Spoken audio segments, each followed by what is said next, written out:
I was listening to a radio show that I'd recorded from Radio 4, a programme called In Our Time, and this one was about Thomas Aquinas, the 13th century theologian and philosopher. It was quite interesting actually, and there's lots of things in that to talk about and think about, but one of the things that came out of it for me was his quite famous 5 proofs for the existence of God. I won't go into them right now, but probably the most well-known ones are things like first cause. Everything has a cause, therefore there must have been a first cause, and that first cause is what we call God, he says. And then the primum mobile, the prime mover. Everything moves, or is capable of movement. Therefore, in the kind of domino logic of causality and motion, there must have been a first mover, an unmoved mover. And again he says, and that is what we call God. And there's a bunch of others which I don't really want to talk about right now. But they all have that kind of form. They all indicate some aspect of our understanding of the world, which is kind of either paradoxical or unexplainable or difficult. And then he says this, and that's what we call God. I suppose what those arguments are not, I think they're not God of the gaps arguments. God of the gaps arguments are ones in which you just kind of explain away the unexplainable by saying, oh, God did it. You know, why are the stars in the sky? Because God put them there. Why is there suffering in the world? Because God causes it to be for whatever reason. Those kind of replies are just, well, they're just kind of placeholders really for lack of understanding. But I don't think that's what these 5 arguments from Thomas Aquinas are. I think they're of a different kind of order. And I think one of the way I'm looking at it is these are partly gaps in language, or strange artefacts of language, which point out strange artefacts in conception and our ability to think. I mean, certainly it is possible to produce sentences which are have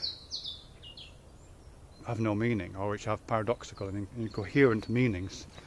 There's a famous one from Chomsky where he says that invisible green ideas sleep furiously, which is a sentence which is grammatically and syntactically correct, but can have no expression in lived experience.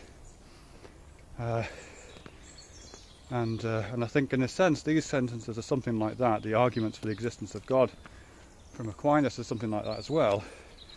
When you come across something like, you know, everything has a cause, there must have been a first cause, we call that cause God. That's a perfectly syntactical and logical argument and grammatically correct series of sentences. But I'm not sure it makes sense. It's not pointing. It's not a gap. As I say, it's not a God of the gaps. It's not saying we can't possibly imagine what that first cause was. Therefore, God. I think it's saying there's something funny about the way we think, and that funniness is betrayed in our ability to produce sentences like that one to do with causality, or the one to do with the prime mover. And those strangenesses in the way we think reveal strangenesses in the way our brains and our minds are put together. I mean, we are, I imagine, if there's any truth to the ideas of if there's any truth to those ideas of what's it called, I can't remember the name of the author.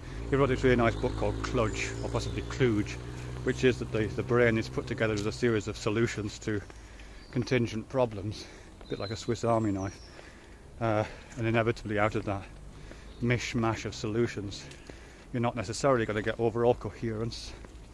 And I know that also appears in some of Tooby and Cosmides and Steven Pinker's writing on evolutionary psychology, and that not only the brain but the mind, to the extent you can make a distinction, is also put together to solve particular problems. And inevitably in that construction there's going to be strange mismatches and strange accidental side effects. The mind in that model is a bit like a Heath Robinson device held together with gaffer tape and and bent coat hangers and that kind of thing. And in that kind of device, anomalous effects are going to be thrown up. You're going to get wheels spinning around that create moire patterns in them. You're going to get strange noises and harmonics forming from the sounds of these bits of machinery. Yeah, you're going to get vibrations at all different frequencies which weren't anticipated. Kind of epiphenomenal effects, I guess. I suppose it's a way of looking at something like God as one of the artefacts of that, which is a bit pejorative and negative, of course, and that's appropriate, I think. But it could also be that something quite useful is thrown up. And here I'm thinking about Stephen Jay Gould's idea of spandrels, which I think were accidental architectural elements that were produced in the medieval churches just by the way they built the churches. But those accidental architectural spaces were at a certain point repurposed and became a functional part of the architecture. And there are kind of biological equivalents of that. And maybe something like God or angels or all that kind of weird metaphysical, supernatural, mythological, poetic stuff could be repurposed if we put our minds to it, really. Doesn't make it real, doesn't have anything to do with existence. And I think it's significant that Thomas Aquinas doesn't say, therefore this is proof that God exists. He points to these anomalies and says, this is what we call God. So I don't know, maybe there is some kind of way of being more positive about those strange kludges, those strange held together bits of old crappy conceptual architecture.